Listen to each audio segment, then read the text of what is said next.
tomorrow all the things were gone. Worked for all my life, and I had to start again. Just my children and my wife.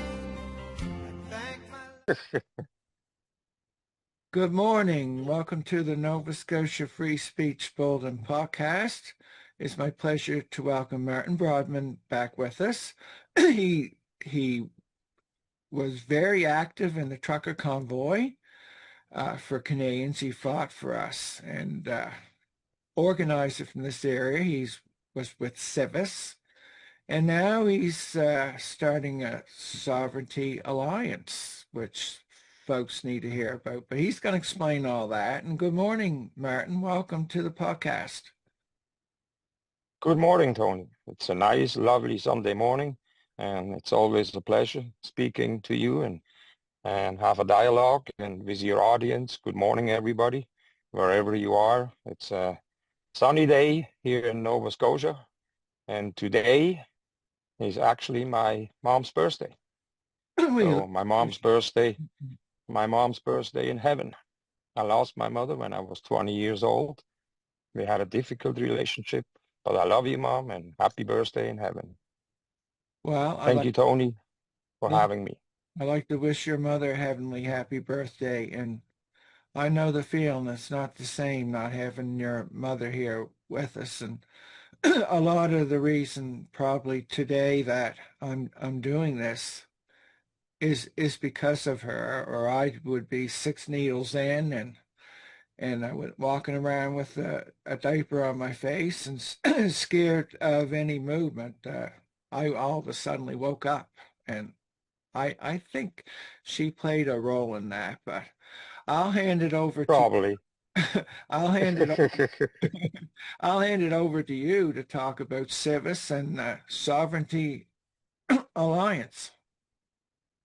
Well, I would like to open maybe our broadcast with the following statement. It's a tragic event which happened with Charlie Kirk in the United States. Charlie has done many, many years wonderful work in bringing the young people together, preaching faith, which he heavily supported and was his guidance. And I can only say, Jesus, he died on the cross. He was bleeding on the cross.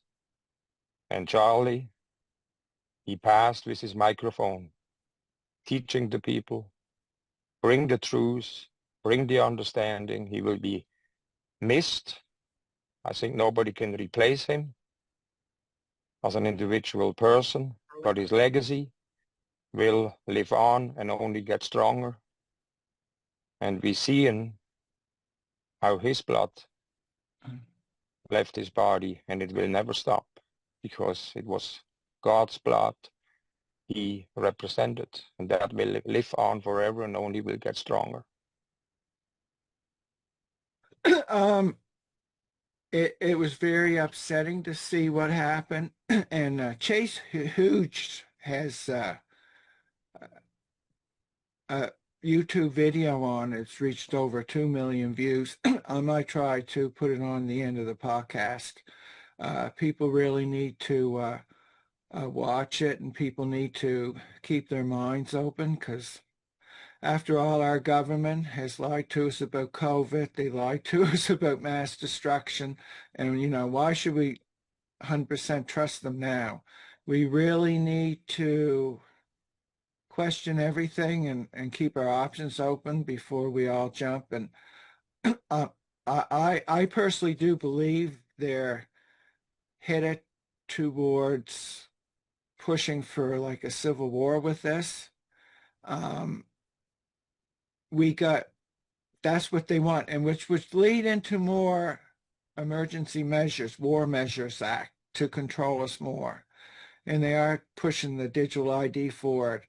So I don't condone the death. It's awful. From what I'm seeing, it's like a death. Are we seeing what we're seeing? I am questioning everything, because mainstream media effing lied about everything. They're not even telling people about this genocide, Martin, going on. nothing.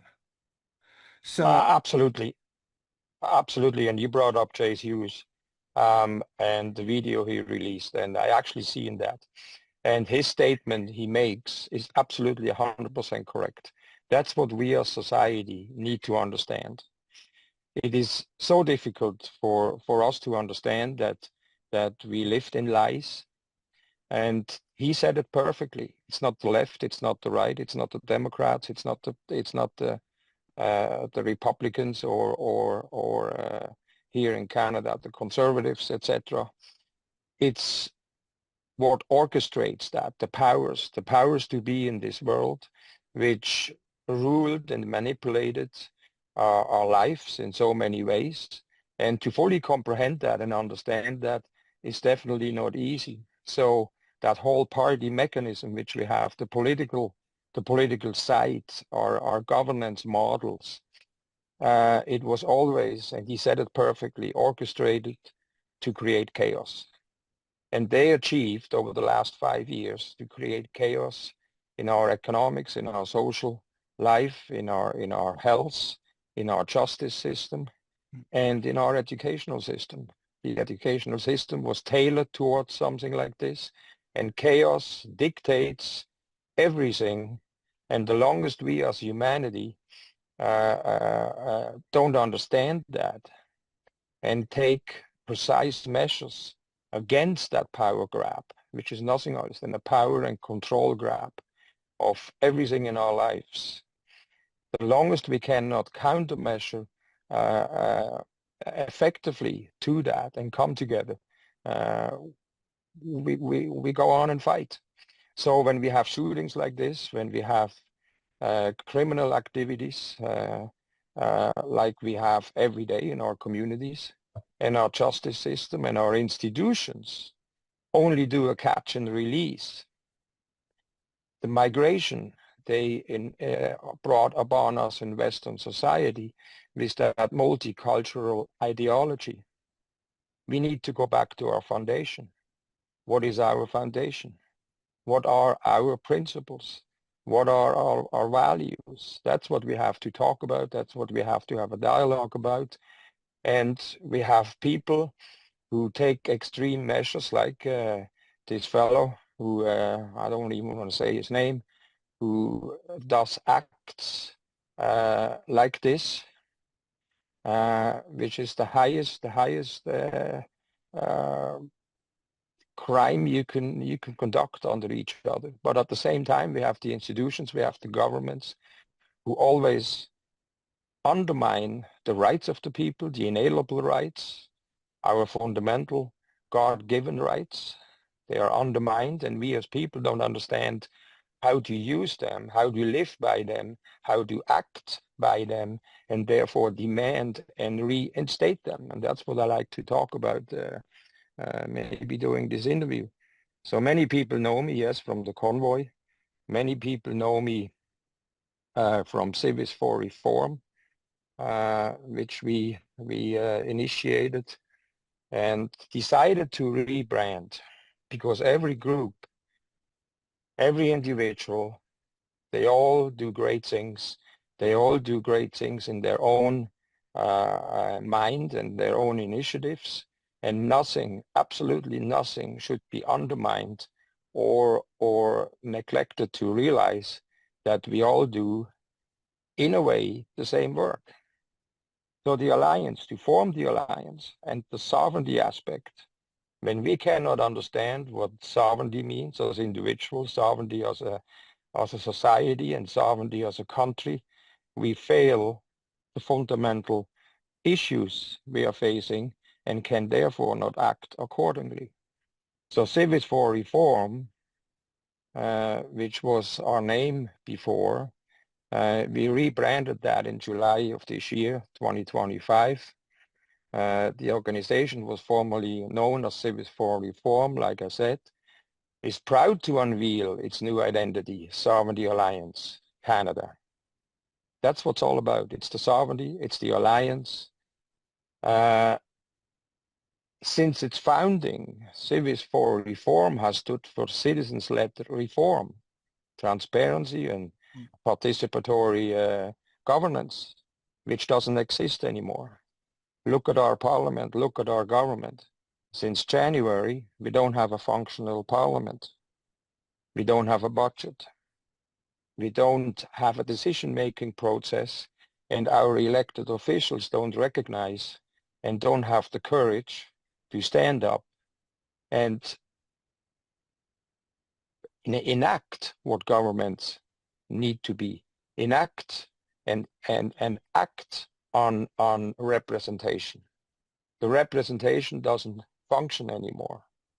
It's being taken over by that whole global governance ideology. And like I said earlier, it has nothing to do with parties. It has nothing to do with left, right. It has to do with that power grab, and the power grab means money and control. So that's where we are. Why did we change? Because clarity is purpose.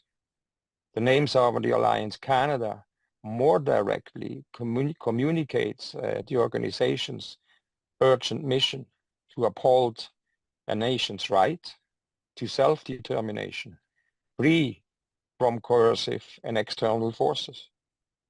It's a broader coalition building.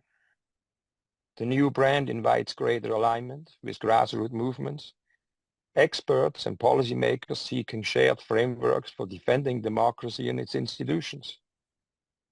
The renewed strategy is the focus, moving from a general reform to specific action areas, such as economic self-sufficiency, the civic integrity, and the cultural preservation demands a sharper, more resonant identity. The global relevance as sovereignty becomes a flashpoint across borders.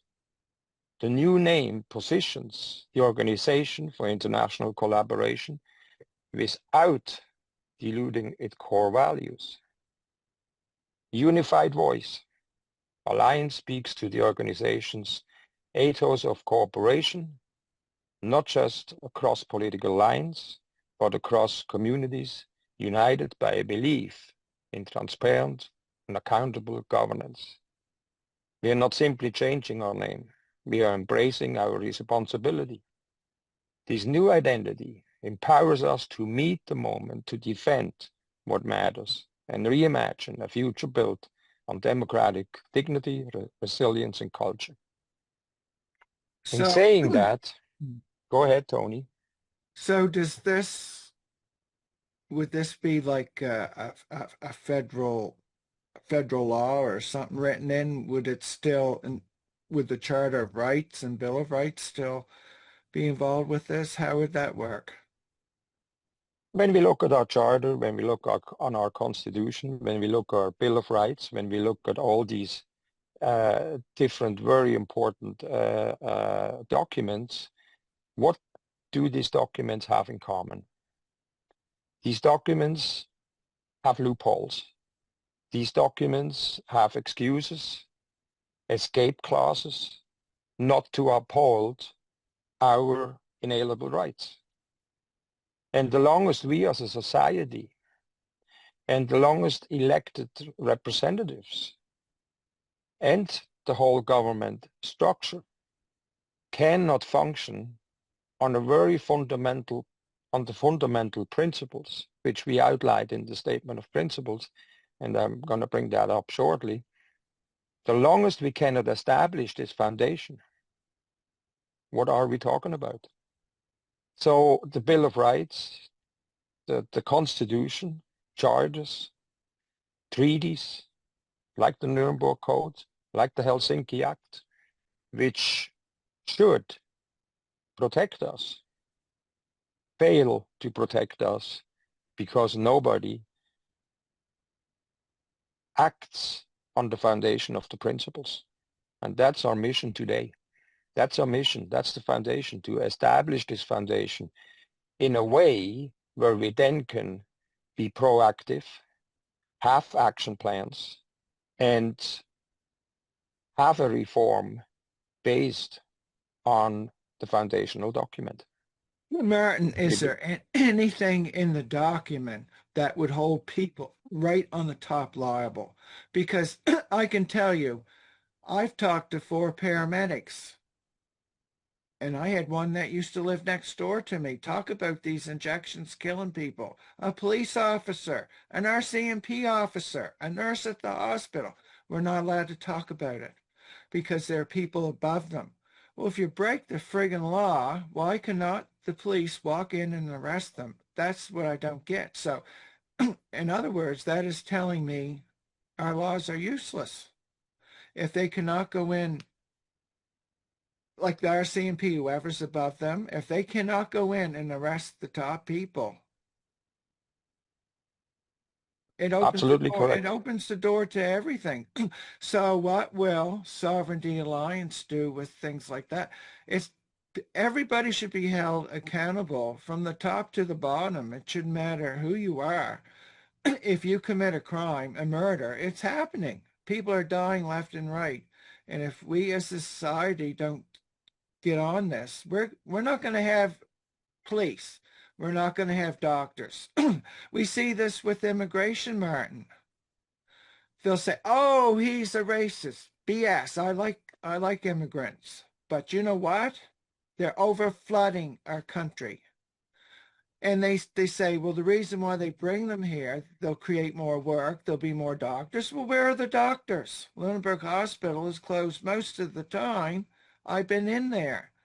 They're lucky to be open 2 days a week. Weekends closed. They used to yell at the stores being closed one day on a friggin' Sunday, and yet people, if they're having a heart attack in Lunenburg, they got no help. They got no doctor. Where's the outrage? There's more outrage than buying a can of corn at a store on a Sunday. Like, I do not get it, Martin. It's No, ridiculous. look, Tony, I come back to my just statement I just made. What is Sovereignty Alliance? The statement of principle. That's the foundation. That's where people need to understand when they read the document to stop to be compliant. Everything is built on compliance, comply, comply. Even our police forces, they say when somebody invades your home, comply, comply. Everything is based on that comply mechanism, which we have seen over the last 5 years unfolding in every aspect of our lives. So yes, to answer your question, the principles, the statement of principles, when people read the document, read the paragraphs, question, when they have question, contact us, speak to people about them, have a dialogue under each other. What are these Are principles? you going to How be? can we live on them? I personally, I use them every day. Doesn't matter what kind of a situation I'm in. I use these principles, whether I have a dialogue with friends, whether I have a dialogue with somebody I debate an issue like immigration, uh, like the crimes we see and the justice system which doesn't work anymore, or the institutions, even police officers. I have good friends. They're active police officers and they're fed up, but they have a problem. We as society, we trusted in government, we trusted in these institutions for far too long, and that has to come to a stop. We the people have the power, and we the people can enforce and demand that these changes, when we can agree with the four most important foundational principles we can live by and act by. We are in honor because it's our right. These are our inalienable rights. We just have to use them. We have to act upon, talk about them. And that's how we can make change. I believe so. What I about tested it myself. what about these emergency powers they keep using? And this is with Charlie Kirk and stuff. This is where I think they're headed. They're trying to create a situation, and I agree with that viral video went 2 million views. Like, Charlie, yeah, yeah, use, yeah, yeah. they, Chase. yeah, Chase. They want us to be outraged, so outraged that Sure. there's so much violence, they're going to bring in the army and they're going to put in us in more emergency powers. So I guess my question is, how will this stop the emergency powers? Because that's something needs to be really addressed. You just can't keep using emergency powers. Oh, well, Martin, what stopped them come along and saying Tony and Martin are on there? They're spreading conspiracy theories. I think they're going to be bad for your safety. We're going to put them away. We're going to save you, just like we did with the woods. We don't want you walking in the woods because your sneakers are going to start a fire. The forest is going to burn down.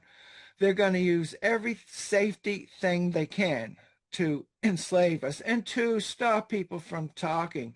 And his murder, whether it was staged or not, I'm still questioning. It was to get people scared, frightened, so they don't talk. They don't want any of us to talk because they're on depopulation agenda. They're out to kill us in every which way, from needles to chemtrails to what's in our Well, food. We really got a thing on our hands, Martin. We really do. absolutely, And absolutely, the absolutely. emergency And measures in the War Measures Act, all these acts has to be dealt with because when you have tyrants in charge to trying to control us, they're going to use them. That's what they're using. That's their tool to enslave us and to kill us all off. look, all you brought up, very accurate and cannot be denied. Okay. We have to question everything these days. Absolutely. So I come back to the statement. I'm going to repeat that throughout the interview. When we as people, when we as society cannot establish a foundation where we say these are the principles and these are the guidelines for our actions, and these are the guidelines our elected officials and institutions need to live by. We have this power. We have the power when we can agree on the foundation of these principles. There is no institution today, there is no court system, there is no government today who will uphold these principles.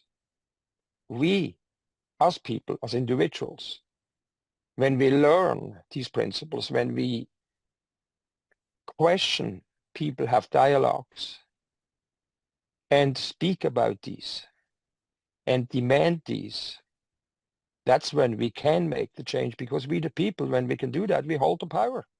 We need people. Absolutely. Absolutely. We need people in there to make these changes with these kind of things. That's the problem. And we have to find elected or people who want to go into government, people who want to be representatives, and I speak in all levels of government. We have to find individuals who have the integrity, the courage, the knowledge, the charisma to take a pledge with these principles. We have that as well. I can bring that up in a bit. Have you tried that at the What municipal we level? what we need to realize, we as the people today in all aspects, in principle, and to sum it up in one package or as one phrase, we have a vote of no confidence. We have a vote of no confidence in our justice. We have a vote of no confidence in our representation. We have a vote of no confidence in our educational system. And we definitely have a vote of no confidence in our enforcement system. The catch and release, the crimes, individuals can go and break in. Individuals can commit crimes every day. An hour, 2 hours later, they are back out. Or in many instances, the police doesn't even charge them anymore. At least we have some police officers still in our forces, which at least go via the protocol, do the charges, book them in, knowingly that they're only going to be released again within no time. The injustice